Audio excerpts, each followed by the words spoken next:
Lo voy pasando, el micrófono. No sé si alcance para llegar al fondo. No, sí, Hable fuerte. sí.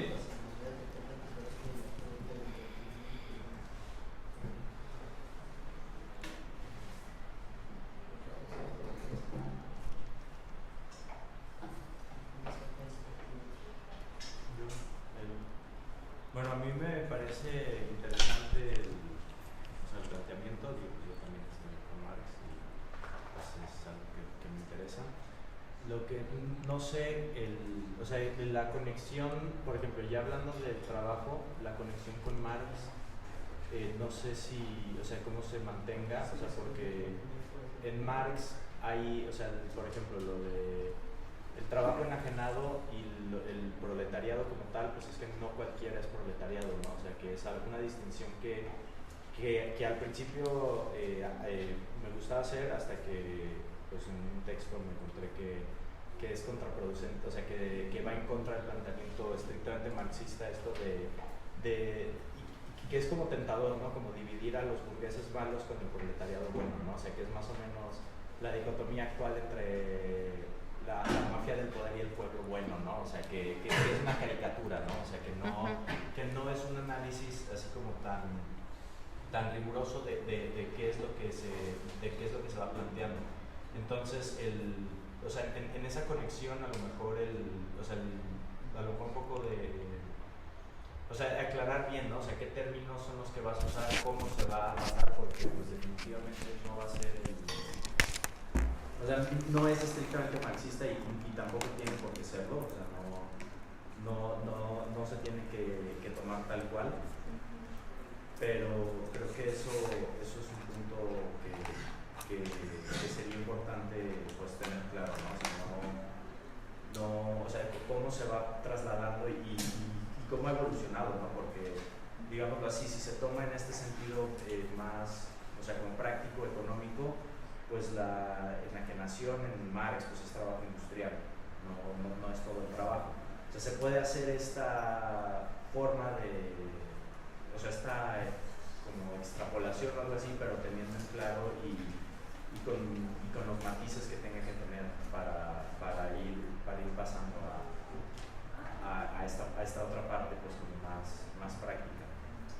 Que ahí a lo mejor pues trabajos no, más que marxistas, o sea, como de economistas actuales de desigualdad, de concentración y todo eso, porque, por ejemplo, el caso o sea, porque el sistema de Marx me parece a mí que, por ejemplo, lo que se hace ahorita, ¿no? De que los patrones que explotan y que con engaños y que no sé qué, y lo que dice Marx es que inclusive aunque se pague bien, ¿no? O sea, que se pague el precio de la fuerza de trabajo es la subsistencia, ¿no? Porque es una mercancía más dentro del sistema de mercancías.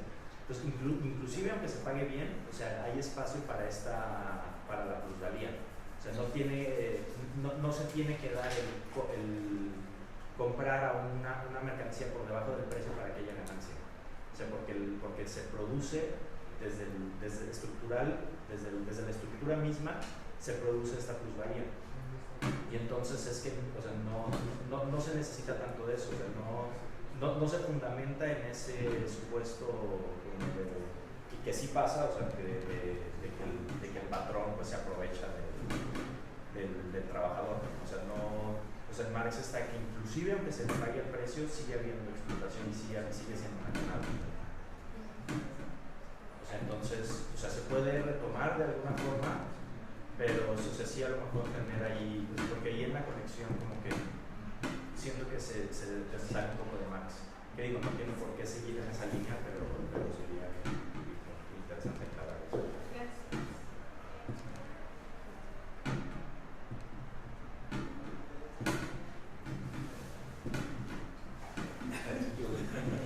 eso.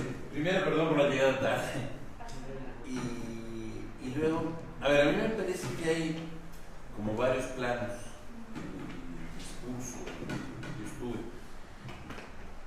Creo que hay un plano filosófico conceptual muy interesante, y que es esta comparación constante entre la imaginación en Hegel y la imaginación en Marx.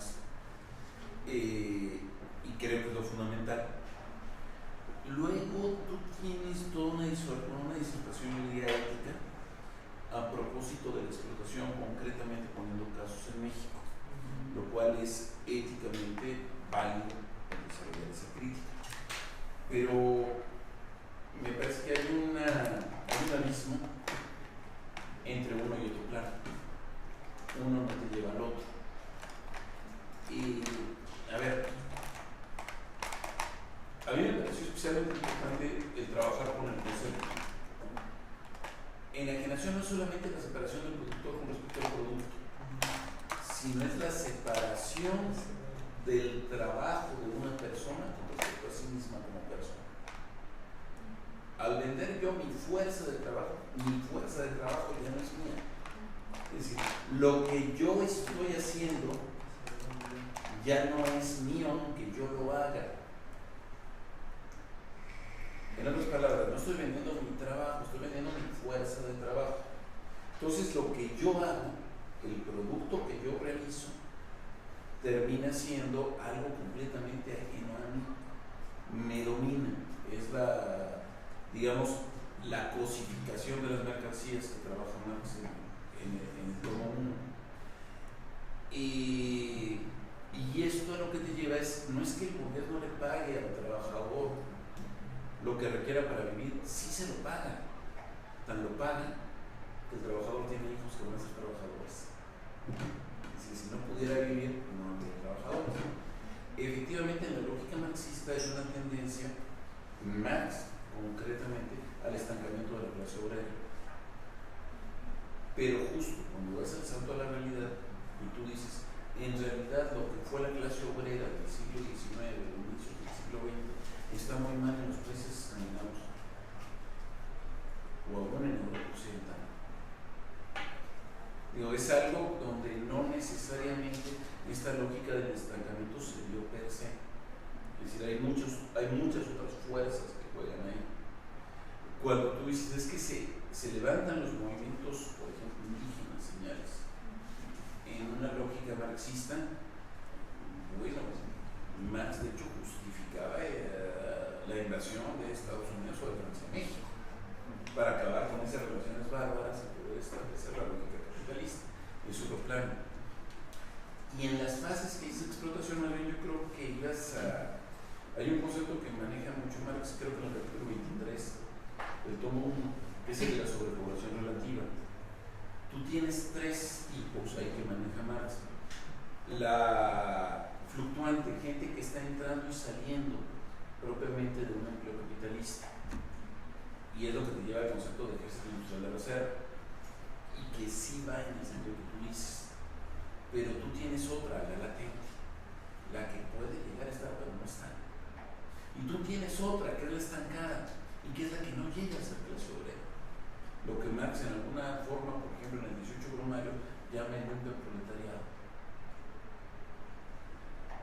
Entonces, en realidad no es solamente una visión dicotómica, sino mucho más amplia. Y en este sentido, creo que la dicotomía se es trabajador o no se es trabajador, se es explotado y no se es explotado, y no se es explotado. El mismo burgués es burgués destruyendo a la burguesía por la concentración de capital.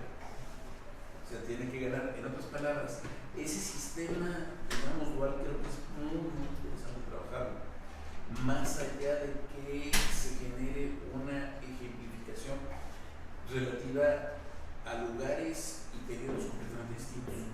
Ya no es lo mismo la Inglaterra del siglo XIX que analizó Marx que el México del siglo XXI, del que estás poniendo ejemplos ahorita. Y un punto más que ahorita me llama mucho la atención es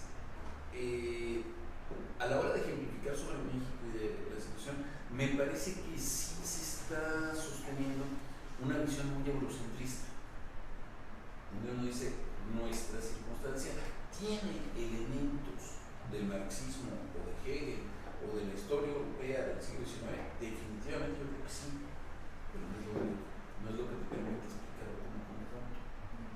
Y yo sugiero en ese plano, y en parte recuperar a Marx, les recomiendo mucho una conferencia noticia que dio Enrique Dussel padre hace unas semanas en el Congreso de la Unión, en la Cámara de Diputados.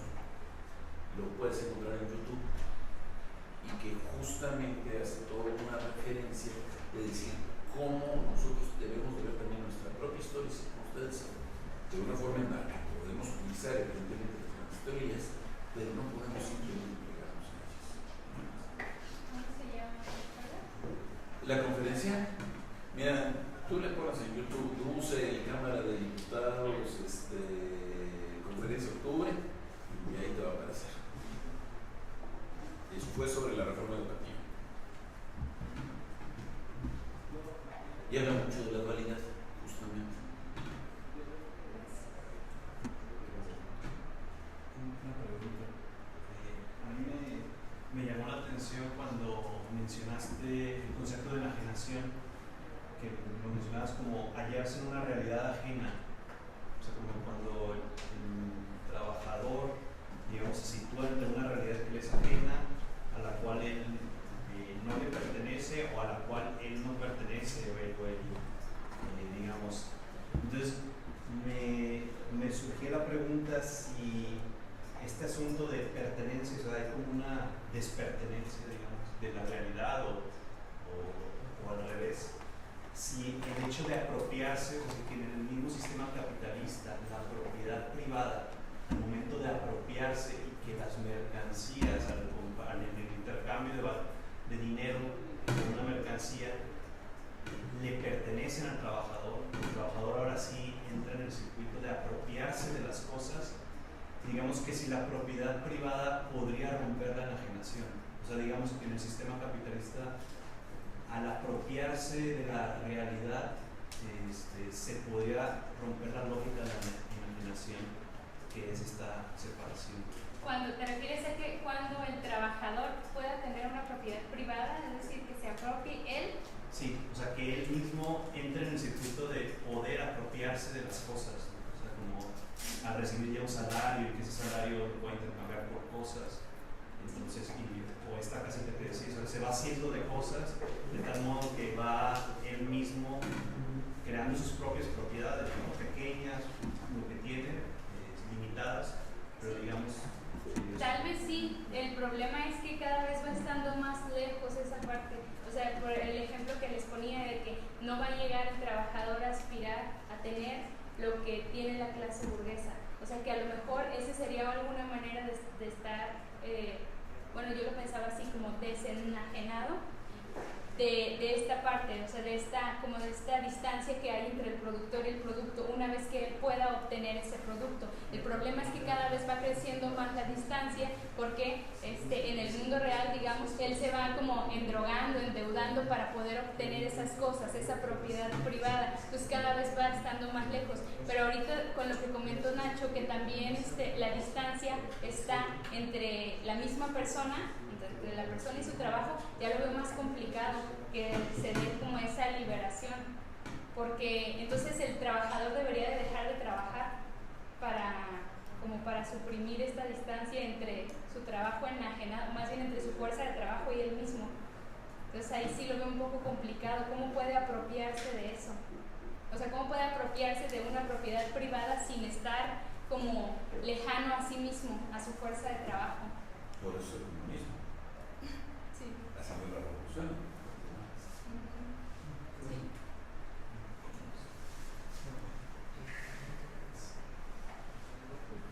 Bueno, sobre eso, creo que, o sea, el carácter estructural del capitalismo hace que la definición de trabajo asalariado es enajenación. O sea, porque no te apropias de ese trabajo. O sea, podrás tener dinero para comprar otras cosas, pero esas otras cosas no las hiciste tú, no te las estás apropiando tú. Eso está mediado y queda como mercancía, y tú mismo eres una mercancía dentro de ese juego de mercancías. O sea, en el momento en el que vendes la fuerza de trabajo, en el que está como una mercancía, pues eso ya es enajenación, y en ese sentido también está enajenado el capitalista. O sea, no es así como de, no, pues es que si ya puedo tener cosas, ya no estoy enajenado, ¿no? Y tan enajenado el proletariado como el burgués. Digo, claramente unos tienen una situación más favorable que otros, pero enajenados están los dos.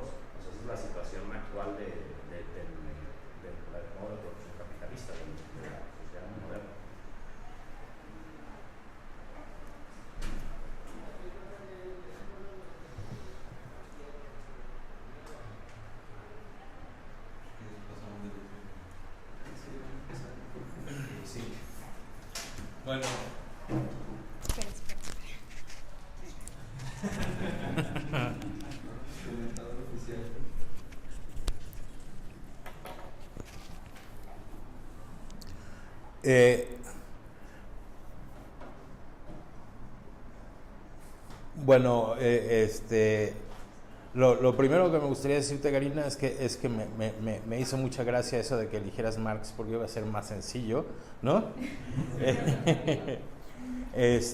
Pero a ver, lo primero, la primera observación que me gustaría hacerte es que, a ver, digamos,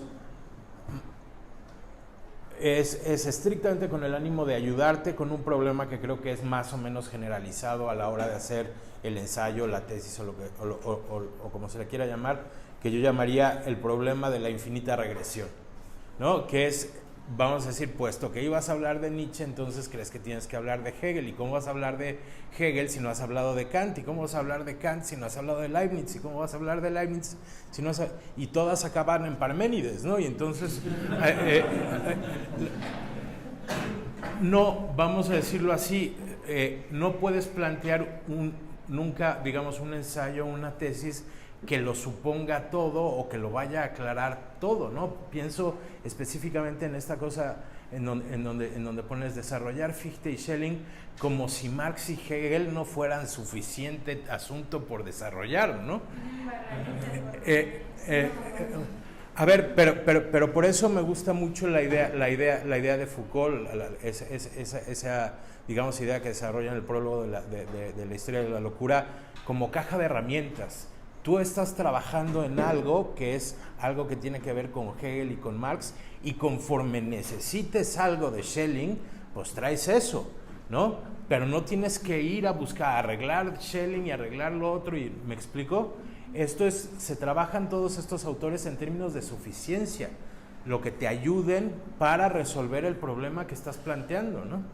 Entonces yo diría, por ese lado, ya tienes suficiente tema, incluso voy a decir más adelante un poco más sobre el asunto, pero ya tienes suficiente tema como para preocuparte de más por Fichte, Schelling o Kant, ¿no? Eso por un lado. Luego, por otro lado, lo que te diría es, a ver, antes de decirte, me gustaría curarme en salud, porque el problema de esto es que normalmente cuando hablas con alguien sobre tu tesis, esa persona con la que hablas te va a decir, te va a comentar en función de la tesis que él haría o que le gustaría leer, ¿no? Entonces, a ver, entonces lo que te estoy diciendo es, fundamentalmente a todo lo que voy a decir a continuación no me hagas caso, ¿no? Se trata de cómo entiendo yo las cosas, y en la medida en que eso, no es que haya más corrección en cómo yo veo las cosas que a lo mejor como tú las estás planteando, ¿no? Es solo por si algo de esto que voy a decir te sirve, ¿no? A ver, yo diría, como sabes, ¿te acuerdas? Para mí es muy importante la distinción entre el joven Marx y el viejo Marx. Y entonces me dio la impresión de que la mayoría de las conexiones que hiciste en tu exposición son, digamos, entre conceptos de Hegel y el joven Marx. Pero luego, a la hora de hablar de Marx, más bien hablaste del Marx del Capital, ¿no? Y entonces ahí digamos, más allá de que ciertamente reconocí la misma desconexión de la que habló Nacho, también aquí como que las cosas para mí no cuadraban del todo, ¿no? O sea, no creo que el concepto de historia del joven Marx sea el mismo concepto de historia que el del Capital, por ejemplo, ¿no? Y sobre todo, además, especialmente inconexo, encontré la cuestión de la dialéctica, ¿no? Porque ciertamente, vamos a decir, hiciste una explicación que, claro, por el contexto fue muy breve sobre la dialéctica hegeliana, sobre la dialéctica del amo del esclavo, pero toda la cuestión de la dialéctica se perdió a la hora de hablar de Marx, ¿no? Digamos, en parte, además, porque está esta cuestión del viejo y el joven, ¿no? Y entonces, por eso Marx y la dialéctica hegeliana, pues es que yo ya no vi dialéctica hegeliana en nada de lo que venía después, ¿no? No vi dialéctica hegeliana ni ninguna apropiación, digamos, en términos de Marx de la dialéctica, ¿no? Y eso me lleva a algo así como mi tercer y último comentario, que tiene ahí sí que ver mucho con la desconexión de la que hablaba Nacho y de lo que yo hablaba al principio de la regresión. Es que me parece que ya de alguna manera en cómo planteaste tú las cosas, parece que Hegel Hegel no es realmente lo que te importa. Lo que realmente te importa es Marx y la enajenación y la rebelión y la esperanza, ¿no? Me parece que ese es tu tema y que eso es lo que querías tratar, y que Hegel fue algo que, digamos, fue ese primer movimiento de, pues necesito. Y yo diría, a lo mejor no lo necesitas tanto, ¿no? A lo mejor podrías, vamos a decirlo así, enfocarte más en las cosas que realmente te importan y usar a Hegel un poco como usas todo lo demás, ¿no? Como usas Schelling, Fichte, Kant y lo que haga falta, ¿no? En la medida en que te ayude en la exposición del asunto en Marx y de lo que te interesa en Marx, ¿no? A ver, pero es lo que digo, yo no sé ni qué tan avanzada estás en la tesis, ni qué tanto sirvan estas cosas, ¿no? Lo único que te digo es, a ver, constantemente decías esperanza, lo terrenal, lo práctico, pues no, quieres dar datos concretos, quieres hablar de movimientos concretos, quieres hacer una tesis que a mí me parece que por naturaleza es mucho más, llamémoslo, marxiana que hegeliana, ¿no? Entonces, creo que Hegel, en buena medida en tu planteamiento, es un lastre, ¿no? Del que te podrías librar. Me parece que serías más feliz con eso, en el sentido de que te dedicarías más a las cosas que realmente te importan.